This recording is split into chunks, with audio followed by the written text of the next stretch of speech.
ఇక జొన్నలు phone call చేయి ఉంటారు, జొన్నలకు అది పెట్టు ఇది పెట్టు అంటే ఎక్కడ లేని ఫోన్ అన్ని ముందు ఒకసారి రైతును మంచిగా జొన్నలు జోక్కునేది, పైసలు ఇచ్చేది, రైతు బిడ్డ పోయేది.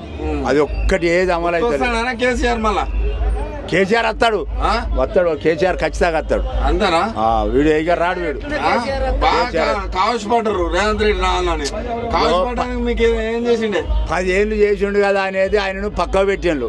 ఈయనేం గోకుడు పెడుతున్నాడు అని చూస్తే ఈయన బొత్తులకే గోకోకుండా అయిపోయాడు. ఇంకా వాడన్నా కట్టడం సుఖం కొంత చేసిండు కానీ వీడు ఏం లేదు అంత ఎక్కడ. ఫ్రీ బస్ పెట్టినాడు కాదు, ఫ్రీ బస్ ఎవరిని పెట్టాలి? 60-70 ఏళ్ళు ఉన్నోనికి చేత కాకు నా సొంచోని పెట్టాలి. ఈయన పెట్టిండు, గాయన పెట్టి వయసు ఆధార్ కార్డు ఉన్న పోరికి కూడా పెట్టిండు. అది ఎంత లాసు, మన రాజ్యానికి వచ్చిండు అని పెడతాడు. మహిళల్ని కోటీశ్వరాలు చేద్దామని చూస్తాను. కోటి మహిళల కోటీశ్వరాలు అంత వాటికి పోయింది.